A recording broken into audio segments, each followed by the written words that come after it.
It's time to call to order the regular meeting of McAllister City Council, Tuesday, October 27th. We do have a quorum. We have Pastor Jim Hale from Olive's House Church of God here to lead us in invocation and pledge. Come up to the microphone, please. Let us pray. God, we are here in your presence and among the people of our community, and we ask your blessing upon this meeting tonight and upon the discussion. And Father, we ask that knowledge and wisdom be prevailing and that peace and harmony be reigning among those that speak tonight. We pray these things in your name. Amen. I pledge allegiance to the flag of the United States of America and to the republic for which it stands, one nation, under God, indivisible, with liberty and justice for all. Thank you. Corey, would you call the roll, please? Councilman Smith? Here. Stevens? Here. Cox? Here. Brown? Here. Boatright? Yes. Pritchard? Here. Mayor? Here. We're on to recognition and awards, and I'm going to read a proclamation in recognition of Small Business Saturday.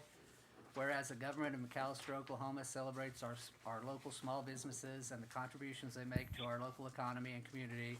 According to the United States Small Business Administration, there are 30.7 million small businesses in the United States. They represent 99.7% of all firms with paid employees in the United States and are responsible for 64.9% of net new jobs created from 2000 to 2018. And whereas small businesses employ 43.7% of the employees in the private sector in the United States, 62% of U.S. small businesses reported that they need to see consumer spending to pre-COVID levels by the end of 2020 in order to stay in business. 65% of U.S. small business owners said it would be most helpful to their businesses to have their regulars return and start making purchases again. And 3/4 of U.S. consumers are currently looking for ways to shop small and support their community. And whereas 96% of consumers who shopped on Small Business Saturday agree that shopping at small, independently owned businesses supports their commitment to making purchases that have a positive social, economic, and environmental impact. And 97% of consumers who shopped on Small Business Saturday agree that small businesses are essential to their community. And whereas 95% of consumers who shopped on Small Business Saturday reported the day makes them want to shop or eat at small, independently owned businesses all year long, not just during the holiday season. And whereas McAllister, Oklahoma supports our local businesses that create jobs, boost our local economy, and preserve our communities. And whereas advocacy groups, as well as public and private organizations across the country, have endorsed the Saturday after Thanksgiving as Small Business Saturday. Now therefore, I, John Brown, Mayor of McAllister, Oklahoma, do hereby proclaim November 28th, 2020 as Small Business Saturday in the city of McAllister, and urge residents of our community and communities across the country to support small businesses and merchants on Small Business Saturday and throughout the year. A lot of numbers in there. We're now on to citizens' comments on non-agenda items. Residents may address the council regarding an item that is not listed on the agenda. Residents must provide their name and address. Council requests that comments be limited to 5 minutes. Could you look on the clipboard out there? I don't think we have anybody signed up, but no. Thank you. We'll move on to the consent agenda. All matters listed under the consent agenda are considered to be routine by the City Council and will be enacted by one motion. There will not be separate discussion of these items. If discussion is desired, that item will be removed from the consent agenda and will be considered separately. The agenda tonight consists of A, approval of the minutes from October 13th, 2020, regular meeting of McAllister City Council. B, approval of claims for October 7th, 2020 through October 20th, 2020. C, consider an act upon indefinitely postponing tort claim filed by AT&T. D, concur with the mayor's reappointment of Lori Few and Dustin Vickers to the Stormwater Drainage System Advisory Board for terms to expire May 31st, 2022. E, concur with the mayor's reappointment of Paul Bishop to the Audit and Finance Advisory Board for a term to expire March 31st, 2022. F, concur with the mayor's reappointment of Philip Stizza and Ryan Braswell to the cemetery board for terms to expire December 31st, 2022. G, concur with the mayor's reappointment of Ruth Harkins to the cemetery board for a term to expire December 31st, 2021. H, consider and act upon authorizing the mayor to sign a letter to the governor and Oklahoma State Legislature requesting the extension of virtual meetings until March 14th, 2021. Would anyone like anything removed? I'd take a motion and a second to approve the consent agenda. Motion, Councilman Cox, second, Councilman Smith. Any discussion? Corey, would you call the roll, please? Councilman Cox, Yes. Smith, Yes. Stevens, Yes. Brown, Yes. Boatright, Yes. Pritchard, Yes. Mayor.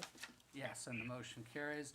We're now on to public hearings. All persons interested in any ordinance listed under scheduled business may have an opportunity to be heard in accordance with Article 2, Section 212B of the city charter. We have three tonight, the first being an ordinance of the city of McAllister, Oklahoma, amending Section 2-77 personnel policies of the Code of Ordinances by adding to that document Section 1 sick leave bank to the personnel policies, repealing all conflicting ordinances, providing for a severability clause, and declaring it an emergency. The second is an ordinance of the city of McAllister, Oklahoma, amending Chapter 22 businesses of the McAllister City Code, Title 9, medical marijuana, repealing all conflicting ordinances and providing for severability.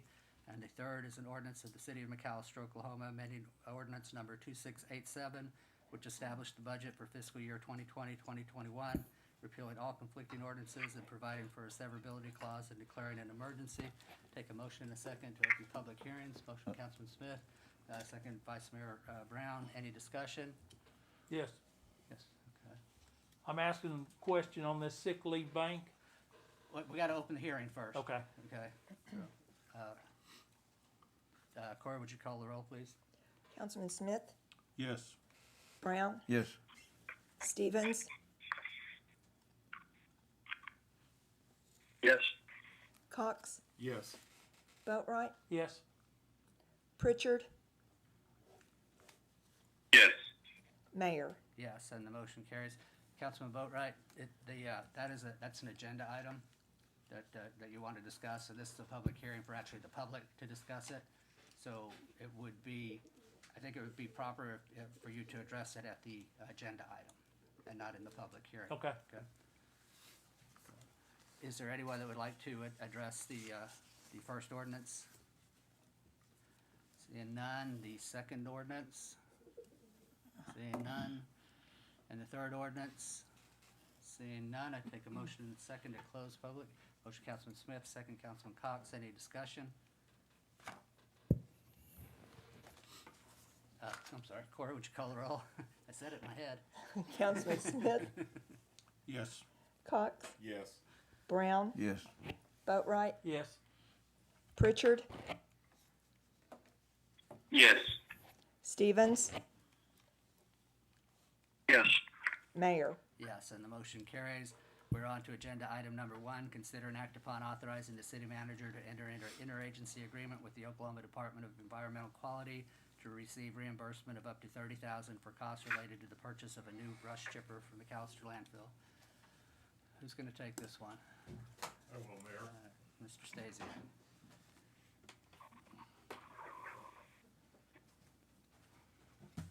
Mayor and council, we have applied and successfully been awarded a $30,000 grant from the Oklahoma Department of Environmental Quality for a brush chipper at our landfill.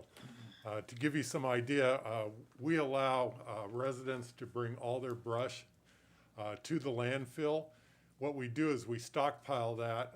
PSO comes through once a year or once every other year with their to clean around their lines. They bring all that brush out to our landfill. What they do is then they'll chip all of the brush that's out there, including the stuff from our residents. The problem is from time to time, if it's a long period of time, we can't get it. We run out of space. So really, to have a brush chipper out there, we'll be able to keep up on top of this. The residents will be able to come out and get those chippings for around their trees and flower beds and those type of things.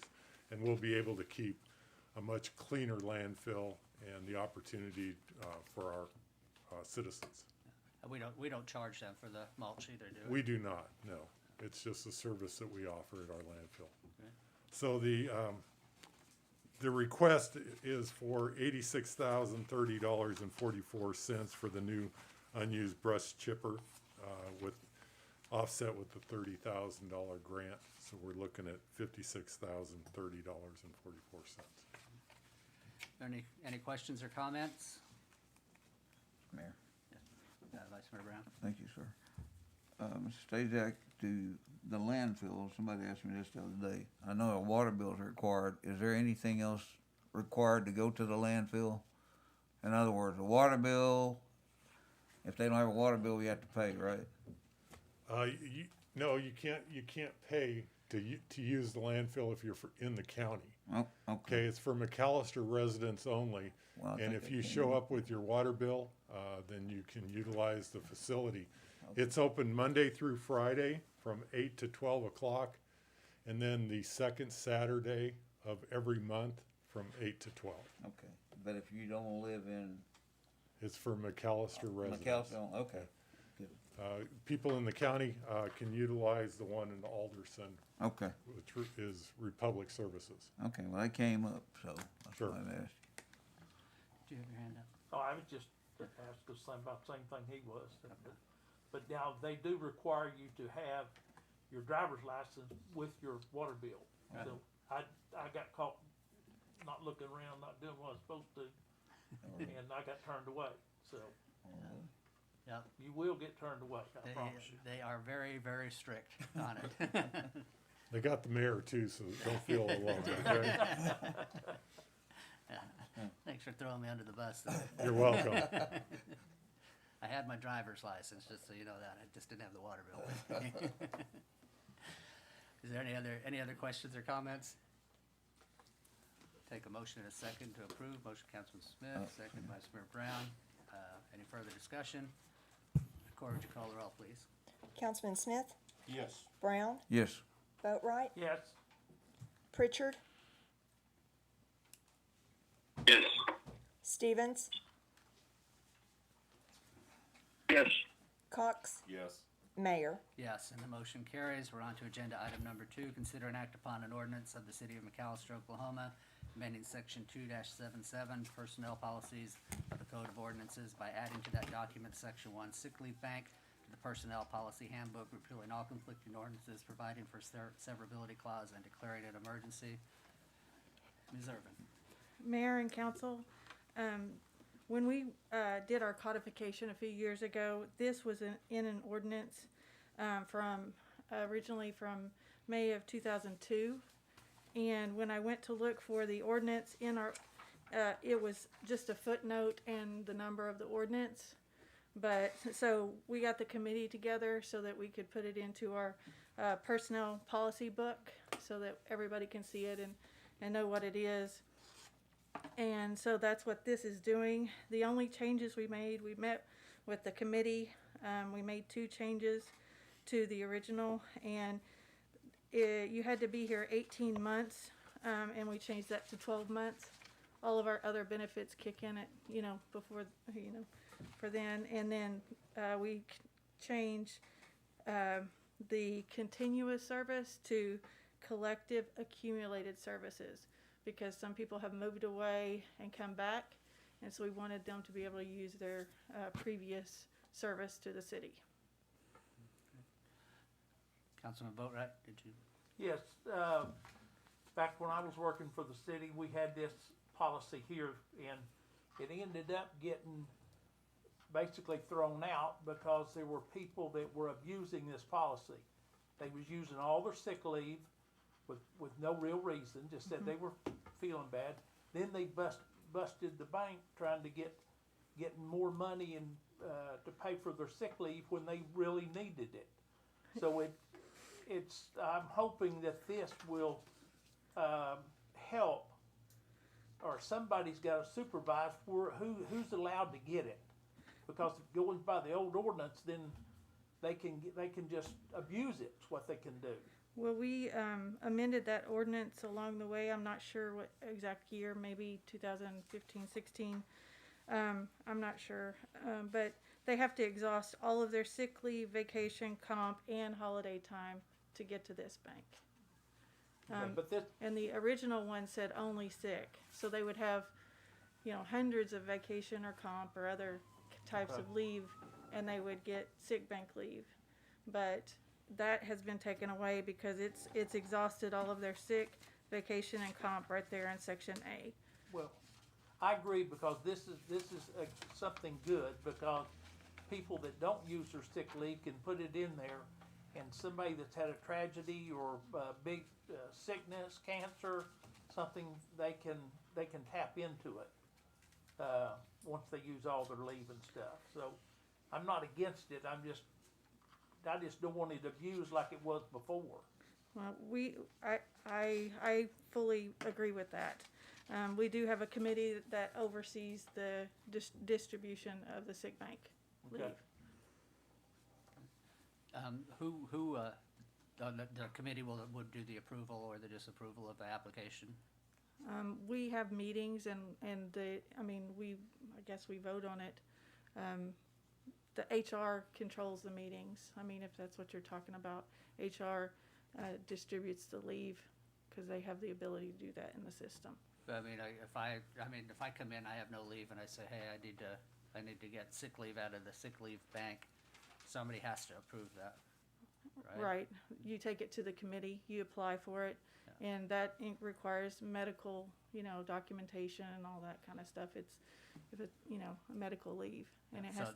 So the committee is the one that would determine. Yes, Okay. the committee itself would determine who gets it. And most of this leave, I understand, is they've got to use all of theirs first. Mm-hmm. But if you or some of us that work and don't use it, and we've got time at the end to use or lose time, then that time will go into that bank. Is that what that's True. what you're saying? Yes, it'll go into the bank, not directly to a person. Okay, It'll go into the bank. okay, I understand. Any other questions or comments?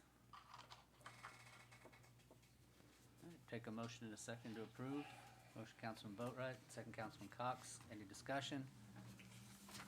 Corey, would you call the roll, please? Councilman Boatright, Yes. Cox, Yes. Pritchard, Yes. Smith, Yes. Stevens, Yes. Brown, Yes. Mayor. Yes, and the motion carries. We're on to agenda item number 3. Oh, I'm sorry. There's an emergency involved with that motion, so I need a motion and a second on the emergency motion. Councilman Smith, second, Councilman Cox. Any discussion? Corey, would you call the roll on the emergency, please? Councilman Smith, Yes. Cox, Yes. Pritchard, Yes. Stevens, Yes. Brown, Yes. Boatright, Yes. Mayor. Yes, and the motion carries. Now we're on to agenda item number 3, consider and act upon an amendment to an ordinance of the city of McAllister to clarify the rules and regulations of licensing marijuana facilities within the city. Mr. Stasiak. Mayor, members of the council, this ordinance was presented at our last council meeting 2 weeks ago. We went over the details of the updates for the marijuana policy or ordinance. We went through all of that. We only received one comment back to the ordinance, and that was from Councilman Cox, and he wanted us to address odors on the premises, which is something that we currently do, but it's not mandatory. Most of them have filtration systems. But if you look under section 2, item M, it says buildings where medical marijuana is grown, stored, or dispensed must be equipped with ventilation, air filtration systems so that no odors are detectable off the premises. So we've addressed that concern, and this ordinance is now in order for your consideration, and staff is recommending approval. Any questions or comments? I agree. That's the one complaint that I've heard as well, is the odor from that. not from the growth facilities mostly, believe it or not. All right, I would take a motion in a second to approve. Motion, Councilman Boatright, second, Councilman Smith. Any discussion? Cora, would you call the roll, please? Councilman Boatright, Yes. Smith, Yes. Stevens, Yes. Cox, Yes. Brown, Yes. Pritchard, Yes. Mayor. Yes, and the motion carries. We're on to agenda item number 4, consider and act upon an ordinance amending ordinance number 2687, which established a budget for fiscal year 2020-2021, repealing all conflicting ordinances, providing for a severability clause, and declaring an emergency. Ms. Swift? Good evening, Mayor and Council. Tonight, I have before you are 7 exhibits of budget amendments. Exhibit number 1 is a budget supplement to lapse and reappropriate expenditures for ongoing capital projects and purchases related to the fiscal year of 19 and 20 capital projects. That is our technology fund for $90,000.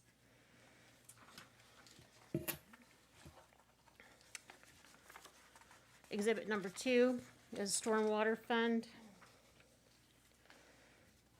Also, reappropriating expenditures for the ongoing capital projects from fiscal year 19 and 20 capital projects, in the amount of $800,000, bringing forward to 2021.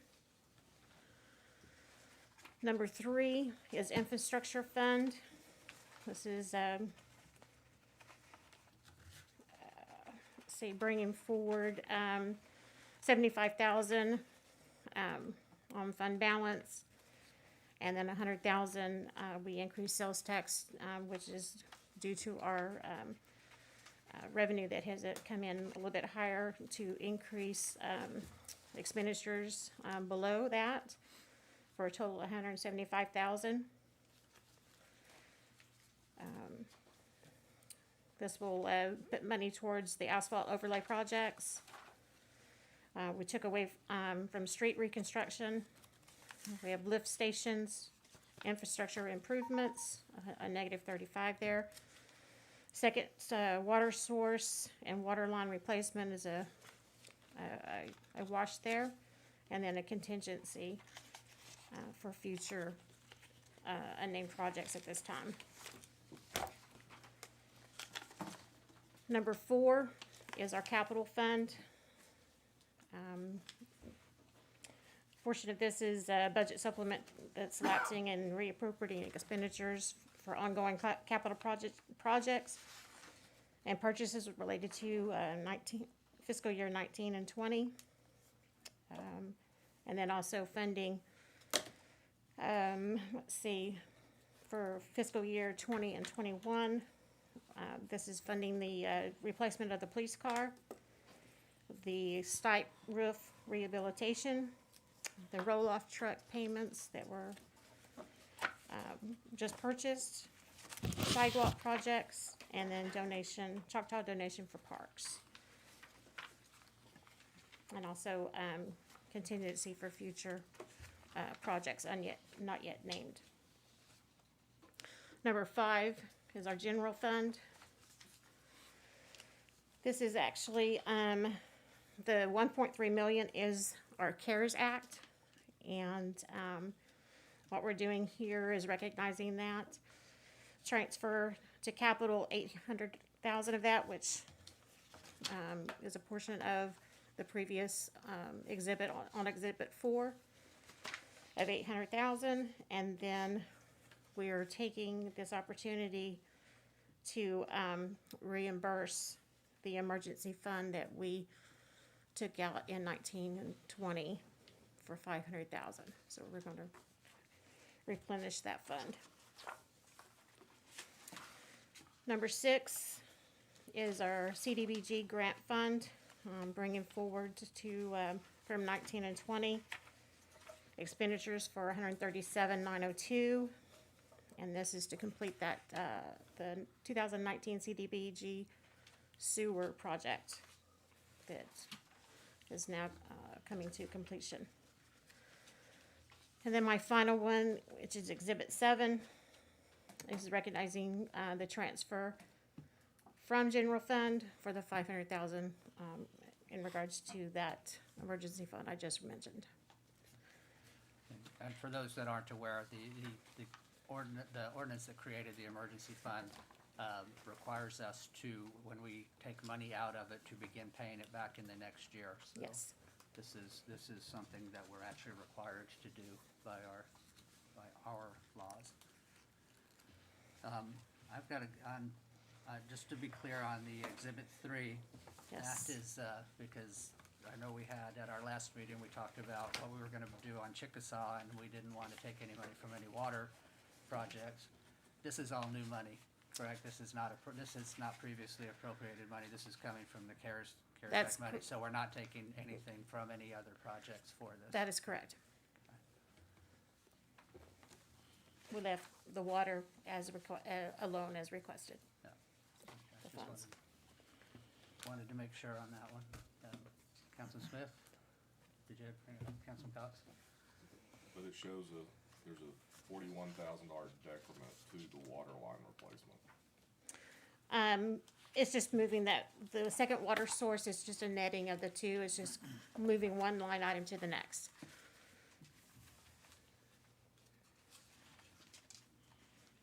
Okay. Council, were you done? What exactly is the second water source? What's the description of it? Councilman, that Coal is, Creek. out at, Coal Creek. Yeah. Coal Creek, we have a pump station out there that was built, 35 years ago. Was turned on and never operated ever again. We're bringing that back online so that we have a secondary water source. Okay. And Councilman, to date, we have pulled all of the pumps. They've been rebuilt. We have removed all of the silt underneath the building where the water comes in. The electrical's being worked on right now, and we'll have that online hopefully early next year. Good. This has been a good project. Councilman Boatright? Exhibit 4, the Choctaw donations for the parks, where was that going? What park we talking about? It's not into any particular park. We've dedicated the funds that are coming from the Choctaws to parks in general. Okay. It's going directly into the parks account, Yes, okay, but nothing, nothing in particular at this time. okay. Councilman, if I could, in the past, we probably the last years where we put money into Leadership Park at B and Jefferson with some of this funds. So this is just going into new funds. So that's where the money's been going. Are we going to do some stuff in, Fourth Ward Park, there, over there? We are, Councilman, we have been systematically going through the system, as you're well aware of, and eventually we will get to the Northtown Park. Okay, but I was talking about Fourth Ward over, you were just talking about being Jefferson. Yeah, We're gonna do some updates there too. okay, Is that too far, no, not at all. too far out? They're supposed to be doing some work there. The B and Jefferson Park was a project that came out of the Chamber of Commerce and their program. And what has been done over there is they raised quite a bit of money. I think it was about $17,000 and adopted that park. To date, we have added a new swing set. We have added the new border and mulch underneath that swing set. We have updated all of the bathrooms and put in locking mechanisms. All the existing splash pad, the existing wading pool is being changed over into a splash pad, a neighborhood splash pad. All of the components for that splash pad have been purchased. We're gonna be going out to bids to have a contractor install that. We're getting some numbers right now. As part of the group from the chamber, they're gonna be redoing the basketball courts that are down there. We've done some improvements to the parking, and also the drainage has all been rectified down there. So there's been quite a bit of work done to be in Jefferson. Come spring, we will finalize all of that and it'll look brand new down there. Okay.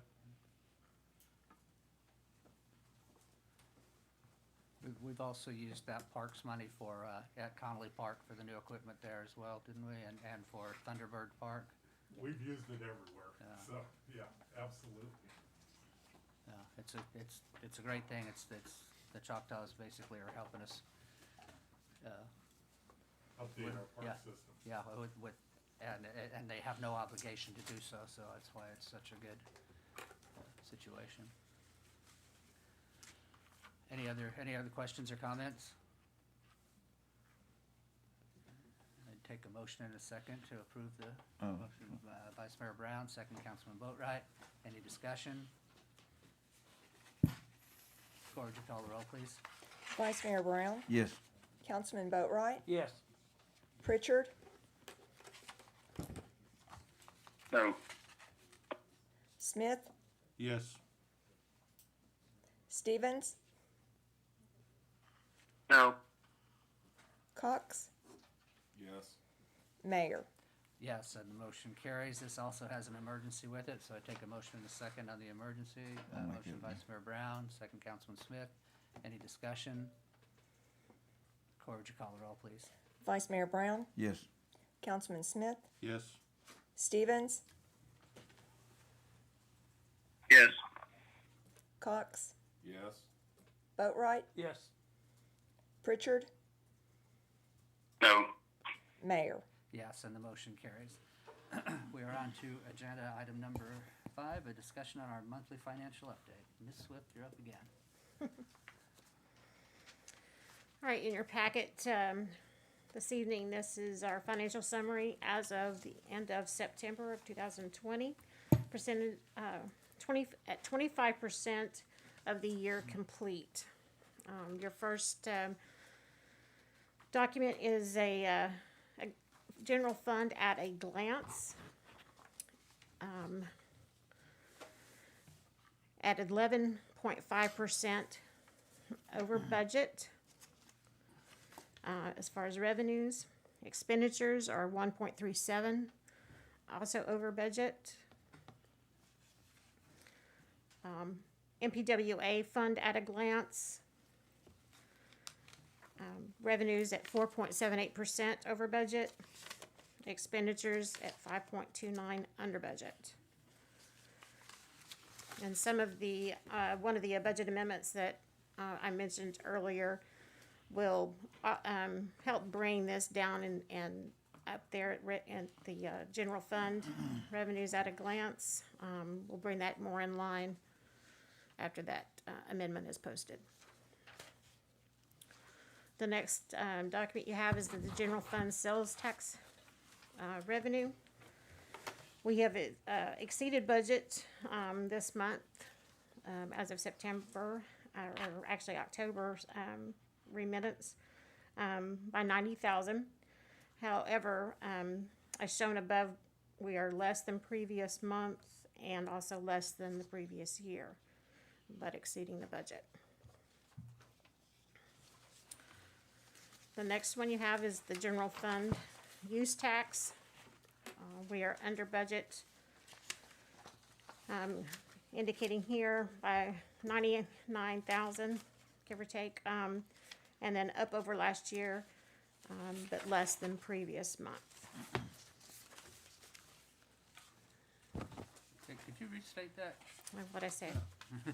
Sorry. I think you I'm had sorry, that- did I say that wrong? I think so. Over last year? Well, if we're Sorry, looking at I September. did it backwards. Yeah, yeah. All right, so October, those were up over last month. A year And ago. yeah. A year ago last, yeah. Yeah, we're over budget and over the last year as Yeah. well, correct? And that's in September and October. Yes. Sorry about that. No problem, just make sure the people that can't see it, True. Your next one is MPWA revenues, water sales, residential and commercial. Less than previous month of August is what we're reporting with this, with September sales, but then more than the previous.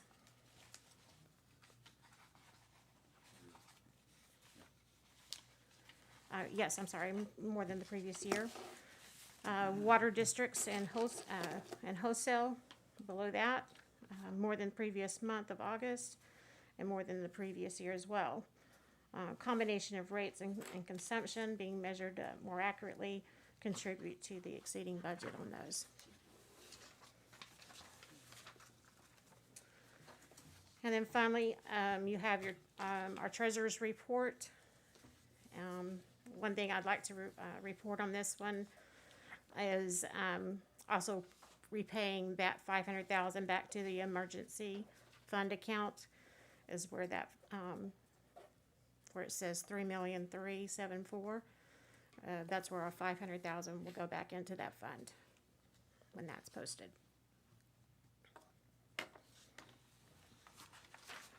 Any questions?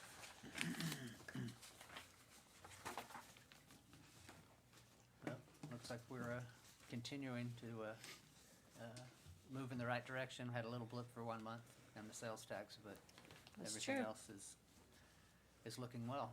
Looking very nicely. So, all right, we will move on then to, thank you.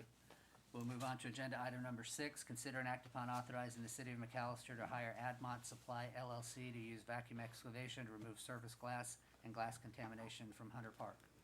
Ms. Irvin. Mayor and council, Michael J. Hunter Park is named for and serves as a memorial to Michael J. Hunter, an African-American soldier killed in combat in Vietnam.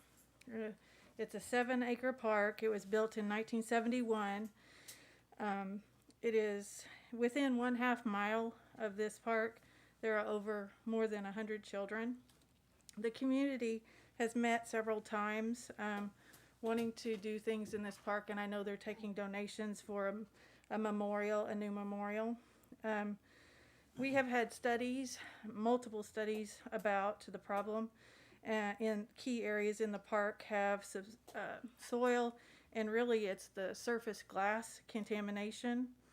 And we have, of course, stormwater that just, you have a community service program where people go pick up glass and clean up and vacuum and things, and then you have a rain and it uncovers more glass. So that's why previous efforts have been ineffective. This is a hazard to children, visitors. The best thing that we can do to remediate the problem while protecting the trees is this vacuum excavation. We're not going to go in there with bulldozers or excavators or any of those things. This is the same people that did our sludge at the at the wastewater treatment plants, and they have the vacuum that they have the long enough hose that they're going to go in and go in between the rocks and all the natural things. And what we've discussed is removing all the way down until it's the conditions are safe, and so removing all contaminants. We don't know, and the reason it's on your agenda is we don't know how much that'll end up costing, whether it'll go over the $25,000 or not. You know, it may not, but we wanted to come to this body so that in case we do and we get into the process, we'll have that authority. Any questions? Councilman Smith? So, what do you anticipate being the maximum you would contract for? I mean, 25,000 is what you're shooting for. This body would you can go to give. 100,000 if they needed to? No. I would put a maximum on probably 50,000. I don't know. I know a few years ago, I think ISG Stephanie is the expert here because she's applied for grants for this park. But at that time, they were estimating 80,000. This company has said that's not gonna be the case. So I'm just, that's the high end is the 50,000 that I threw out. If you wanna maximize it or put a maximum on it, I will make note of it and do that. How deep down do you think did they think they'll go? Anywhere from 12 to 18 inches.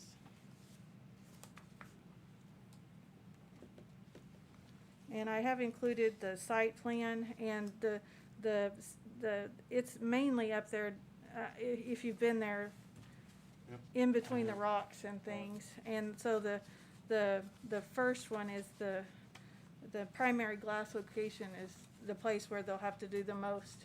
Now, there are some that have washed down into those secondary locations that they will remove if it doesn't go over a maximum. Any plan on how to keep people from breaking glass containers in the future? We will be posting, we have increased the lighting in the park, we have increased the attendance in the park just by having meetings and different things over there. We we already have a pad laid for and handicap accessibility for a table and picnic table and shade kites near the playground that exists. Before we do anything, really, this is the prime thing we need to get done before we can actually make any improvements and allow people to go and enjoy the park. You have any thoughts on maximizing how far you'd go on this? I don't, I didn't really think we'd hit the $25,000 mark, but there was a concern that we might. That's why we came to this body. If there wasn't a concern that it would hit $25,000, we would have let you know about the project, but we wouldn't have asked for permission. There's a concern that it could go over 25,000. I'd put a maximum, like Tony said, of 50, and I think it'll fall short of that. We're gonna monitor it very closely. We're gonna have people watching it. This organization has proven to be very quick, very efficient, and very rapid in everything that they've done. They have far exceeded all of our expectations when it came to the wastewater plants. Those clarifiers at the wastewater plants hadn't been cleaned in 13 to 15 years, and they got in there and got after those and got them cleaned right away. We sent them over to the railroad bridge on Electric off of Main, which always floods during high rains. They sucked 12 feet of silt out of that catch basin, and it has greatly reduced the problems down there. We've had to send them down under the overpass at Wade Watts to work some of the sediment and silt out of those drain systems. They get in there and get out. They've got the equipment. They've got the ability to really, really remove material. How do they loosen that soil? I've been over there walking around. It's like a schoolyard, packed down. I mean, it's really compacted. How do they suck that out? Do they Jet it with water, Liquefy it. and then it'll be hauled off, and then we have a stockpile of good, clean fill dirt. It'll be brought back in by our people, and then we'll be putting some kind of Seeding. ryegrass or something just to hold the soil so it doesn't wash off. Councilman Cox? Uh, I I'm had you sorry. first. So, has this company been on site and done a site assessment? Yes. And they do this as their normal mode of operation? And they couldn't tell us how many hours they anticipated this was gonna take? They couldn't tell us on the wastewater plants on any of it. It's because it's based on accessibility, it's based on the compaction, it's based on the amount of water that they've gotta put into the soil to loosen it up. Number of personnel and equipment. I've never seen a contractor that couldn't give some A rough estimate. rough estimate, and then caveat that based on these certain conditions, you know, the price could increase. It just seems odd to me that the only thing they can provide is their hourly rate, but then we don't know how many hours it's gonna take. It's kinda open-ended. It is. I'm Councilman not for Boatright. leaving an open end on this thing. We need to cap it either 25 or 27.50, because we're gonna be hung out when they run out, or when they slow down, or whatever they wanna do to count their time. We're gonna lose a lot. $400 an hour is a lot of money. And I personally don't see it doing all that much good, but, you know, I'm still open to the project, but I need to put a cap on it. Okay? I'll make a motion that we cap it at 25,000. I have one more question there. Actually, I'll get, Okay. go ahead. Why can't we put this out for bid and see if there's other places that can do it and get a fixed cost rather than just rely on this one company? We can certainly do that. I think the project is great. I support it. It needs to be done. We need to provide safe places for our children. You bet. Totally support it 100%.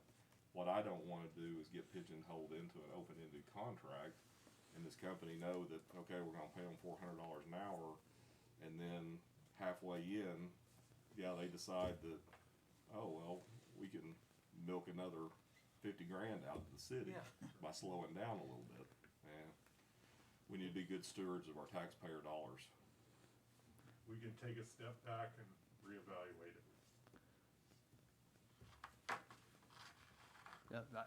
My question is, I couldn't remember, at what dollar amount do we have to bid a project?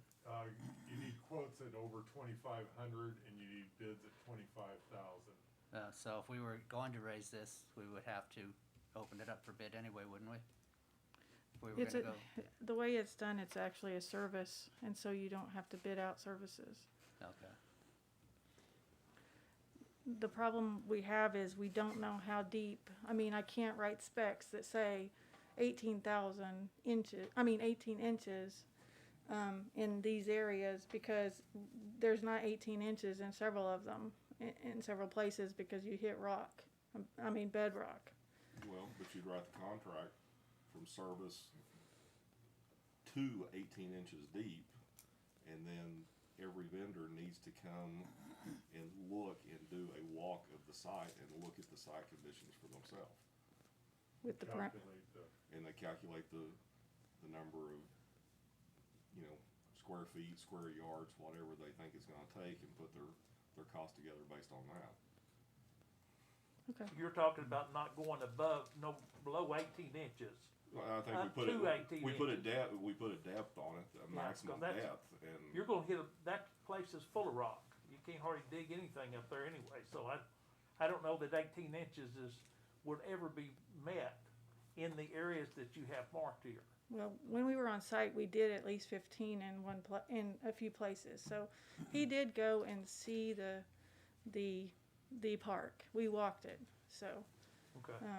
they are aware of the contamination and the different elevations underneath. So, I mean, and that was the difficulty in the specs, but that's the thing. He couldn't tell me he could stay under 25,000, so that's why we're here. I would have known to bid it out if it was gonna be, over 25, but, but I really haven't had anybody say that they had this kind of vehicle, that did this kind of, contamination removal before. People want to come in and move all the rocks first, and then clean it out, and then somehow put the rocks back. That's where you write it into the contract that this type of equipment, you'll have to be water jetted and vacuumed. You just put that as a requirement into the contract. Okay, well, I'm fine with that. Yeah, It's and just, that basically no natural setting, rocks, trees can be disturbed or can be damaged. I mean, you literally build all that criteria into the contract. And even, and you could even put a past performance clause in there to show, ask the vendors that bid to show where they've done similar work in other areas. So that we can check references. Okay. Councilman Smith? I don't think- Stephanie, did you have something you wanted to add to this? Okay, I mean, you're the expert up there. Multiple grants, multiple. The only thing I would add is that if it does have to go out to bid, that, yeah, every conversation I've ever had with the Department of Environmental Quality and multiple engineers on the site over the last 5 years, that the cost to do those assessments and to address engineering would exceed the cost that this is proposing for the removal. But certainly, you know, you've come up with some good ways of writing, so that's fine. And I'll be happy to help with writing the contracts, so. That'd be great. If you need assistance. Yeah, thank you. Councilman Smith? Yeah, I would really be amazed if that glass migrated down 18 inches. Did they take any ore samples to see if there was any glass below 6 inches, or when there was not rock under? You know, I bet there's rock 6 inches down. No, we haven't done core samples at the site yet, because there was a ready and willing and able contractor that could visit the site now. We've actually not even had DEQ on site yet. And there's not really a firm understanding of the historic context of how the glass actually originated there. This could People go broke back. bottles there, Stephanie. Sure, but you know, as you get down, you'll find whole bottles that are, you know, dated to the 40s and such. So it's really not a very good, clear date as to when that glass even started to People bred them originate. For a long time. Yes, the good thing is that, you know, I've been volunteering on site to do pickups for, you know, in excess of 5 years now, and I've never seen a fresh piece of glass. I've never seen a label. I've never even seen a bottle of a modern design there. So this is a historic problem. It's not something that we're going to have to come back and do in another 3 to 5 years. So that's very comforting. Yeah, Thank you. it's a case of, we just let it go so long that now it's expensive to fix. And, you know, that's kind of, we can tie that into a whole lot of things with the city of McAllister because of the debt that was ran up in the past. I just wanna make sure we're getting the best value. If we can get this done for 5 or 10,000, that allows us additional money to invest in other portions of the park. Correct. Rather than just sinking all of our funds into just a cleanup and then not having anything left over to improve it. Yeah, we don't have anything to show for it. It's just, Yeah. you know, that some glass is removed. I mean, try to convince the people out there that we're gonna spend $40 or $50,000 to clean up glass out of a park. You know, they'll tell you what to do with it, so. Yeah, until there are kids playing in that park. Yeah. But it sounds like that everybody actually is in favor of doing this. It's just, it needs to have a little bit more direction as to what it's gonna cost. And it's gonna be very difficult for them to come up with a hard, estimate because it said, it's a 7-acre park, but there's parts of the park that they're not gonna have to do anything to, and there's other parts that will be a lot more intensive, so, I think probably what needs to be done then is, postpone action on this. Is that, That's correct. I'm just making sure anybody else didn't want to do anything else. So, Mr. Irvin, do we need a motion to postpone on this, or do we just, by not taking action, can bring it up at a later date?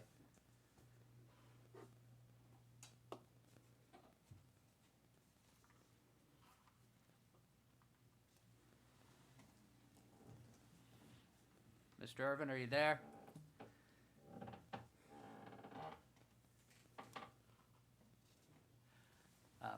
I'm positive that if we just don't take action, we can bring it up at another date. Table it, we're gonna table it? We don't have to table it. If we just don't take action on it, it can Okay. come back up. If we table it, we have to look at it at the date that we table it until.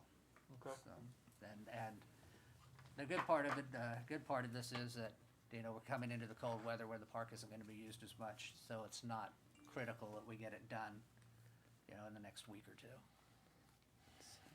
Can I clarify, just to make sure? We're going to do, not a formal bidding process, but like a closed envelope bidding process of services where we specifically write out what we need, and maybe you can help specify those specifications for the contract? I'll help any way I can. Alright, in that case, we will move on to agenda item number 7, discussion and possible action on ordinance 2692, the amended face mask, it should say face mask, what says mask face, covering ordinance. We're still in the red as far as the president's coronavirus task force goes. Today was the deadliest day in Oklahoma since the virus has been around. Now, in my opinion, now is not the time to stop what we're doing. I think we should continue on with this and look at it again next month. Does anyone else have any other thoughts or opinions on it? All right. In that case, we will.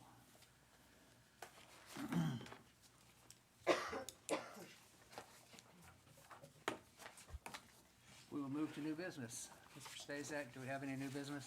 We do not, Mayor. And we will go to the city manager's report.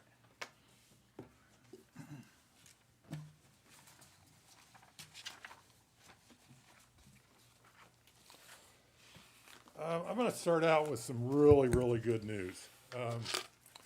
We got the preliminary figures for November's tax return that we'll be receiving on November the 10th. Keep in mind, these are preliminary numbers. Those numbers are $89,000 higher than last year. So we're in the middle of a pandemic. There hasn't been any stimulus money out there for about 3 months now.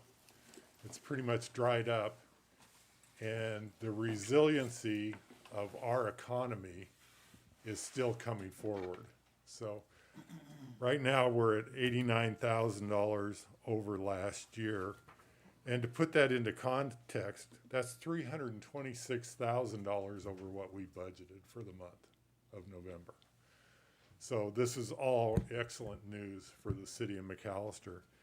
In conjunction with that, our use tax is $48,000 over last year and continues to grow monthly. So all very, very good news.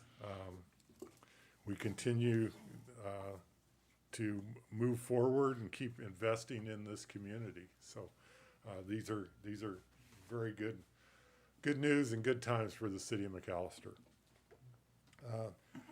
Wanted to bring up the rate study on our utility rates. We turned that over to a consulting firm. We have had a preliminary discussion with them last week. We hope to have some final discussion and comments this week. And then we will be getting together with the rural water districts to explain the calculations and how all of this was derived. From there, we will be taking the information to Audit and Finance Committee, and then from there, we'll be bringing it here to the council. So that is moving forward. I'm pleased to tell you that the consultants are pretty well done with their information and pulling those numbers together. So we'll be getting that information out real quick here. So just want to commend our accounting department, who started this process probably 6 or 9 months ago.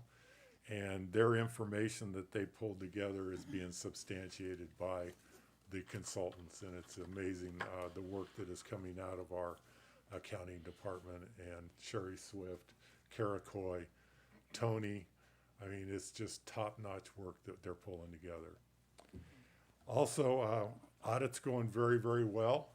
As you're aware, our audit is due by the last day of this year, by December the 31st. They've had Finley and Cook has been gathering information, and we've been answering all their questions, and that is coming along very well also.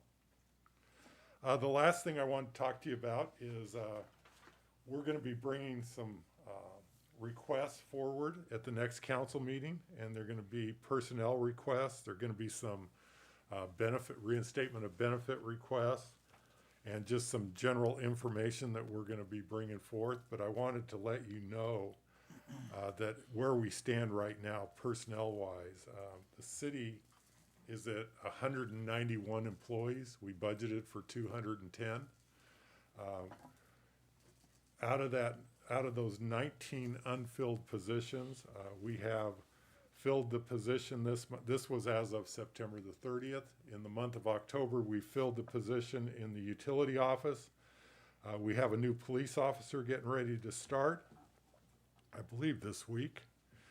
And we've also filled a position in our parks department. So we continue to work forward and filling all of these positions. We're going to be moving forward with some additional fire positions, some additional police positions that are still unfilled.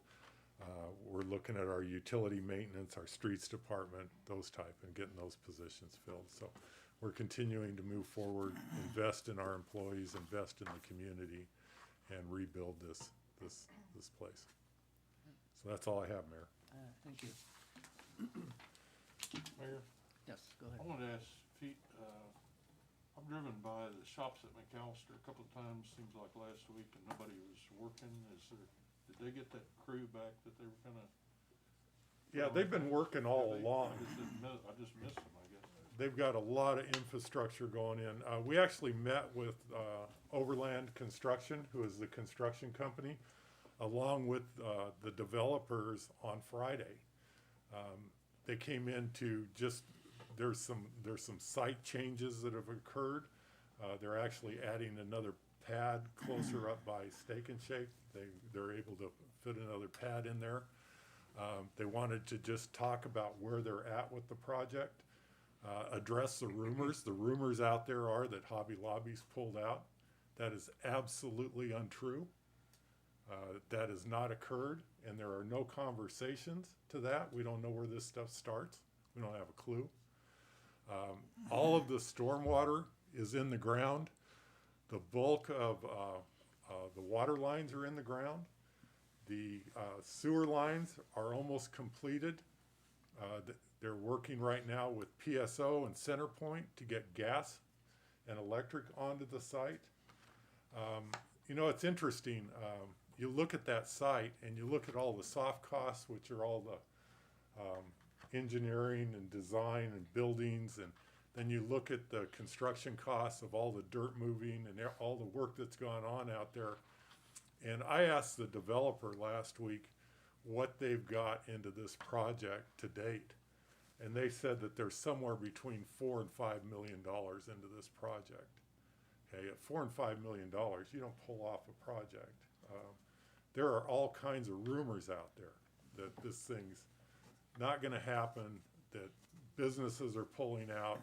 I don't know who starts this stuff. I don't have a clue. But this is as of last Friday. Everything is still in place, and they're still working. They've got a couple of buildings, small buildings, that still need to be filled. But the major players, the anchors for that facility are all there. Did they give you an expected date of completion?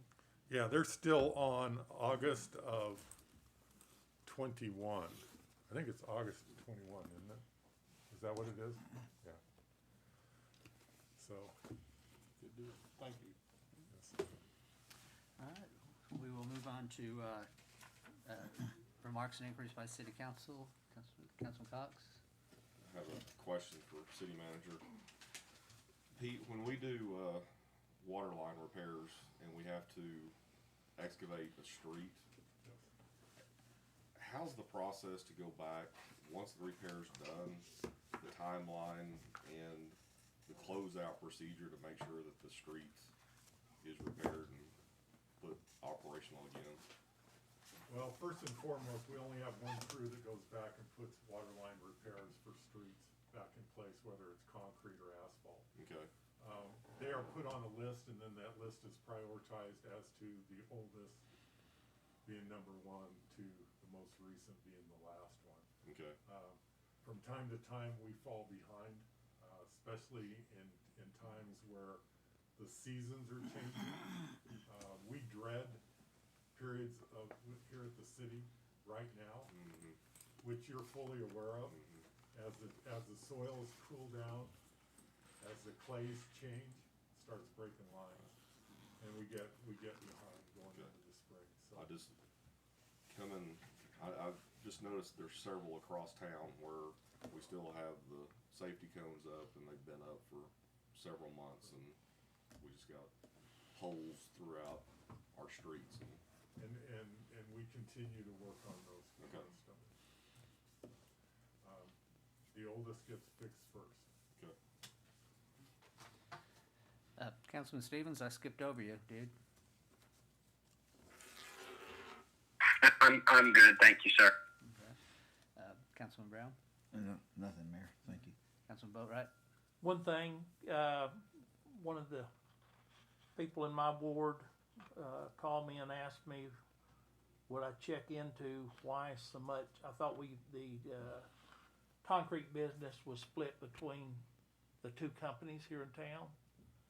And I noticed on our claims this time, one of them was 25,000, the other one was like 700. Is there a reason why they don't? It's based on availability of the concrete and who can provide it for us. A lot of times we just call up and we ask. And if one of the concrete companies has open spaces where they can deliver it, they bring it. Okay. So, we're not picking and choosing. We're utilizing the one that can respond quickly to our needs. Okay. Is that it? Okay. Councilman Pritchard. Yeah, just one question. City manager, are there plans to return the Stipe Center to the pre-pandemic hours? Not currently. Councilman, we have reopened it for, what's that? Pickleball. For some hours. We've also opened it additionally for some exercise classes. Councilman, I don't think we'll be back to pre-pandemic hours until there's a vaccine that's readily available to the general public.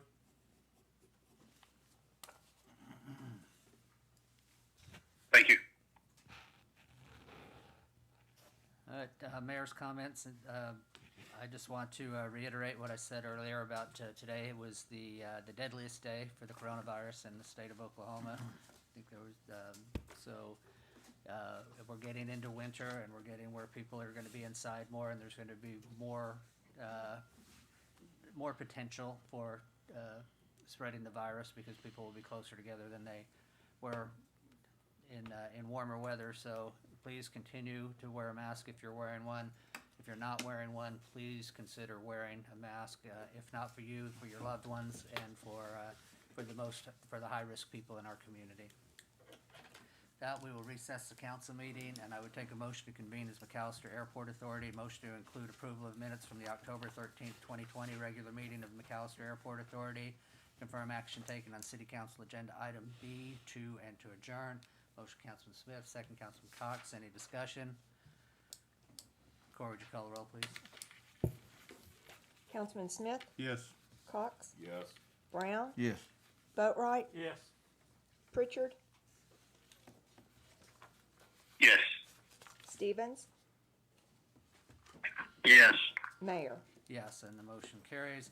Now take a motion to convene as McAllister Public Works Authority. Motion to include approval of minutes from the October 13th, 2020 regular meeting of McAllister Public Works Authority. Confirm action taken on City Council Agenda Item B, 1, 2, 4, and to adjourn. I'll Motion make it, from Mayor. Vice Mayor Brown, second, Councilman Boatright. Any discussion? Corey, would you call the roll, please? Vice Mayor Brown, Yes. Councilman Boatright, Yes. Smith, Yes. Stevens, Yes. Cox, Yes. Pritchard, No. Mayor. Yes, and the motion carries. Now take a motion to convene as McAllister Retirement Trust Authority. Motion to include approval of minutes from the September 22nd, 2020 regular meeting of the McAllister Retirement Trust Authority. approval of retirement benefit payments for the period of October 2020, and to adjourn. Motion Councilman Smith, second Vice Mayor Brown. Any discussion? Corr, would you call the roll, please? Councilman Smith, Yes. Brown, Yes. Stevens, Yes. Cox, Yes. Boatright, Yes. Pritchard, Yes. Mayor. Yes, and the motion carries. I would now take a motion to adjourn. Motion Councilman Smith, second Councilman Cox. Any discussion? Corr, would you call the roll, please? Councilman Smith, Yes. Cox, Yes. Stevens, Yes. Brown, Yes. Boatright, Yes. Pritchard, Yes. Mayor. Yes, and we are adjourned. Thank you, guys. Thank you, Mayor.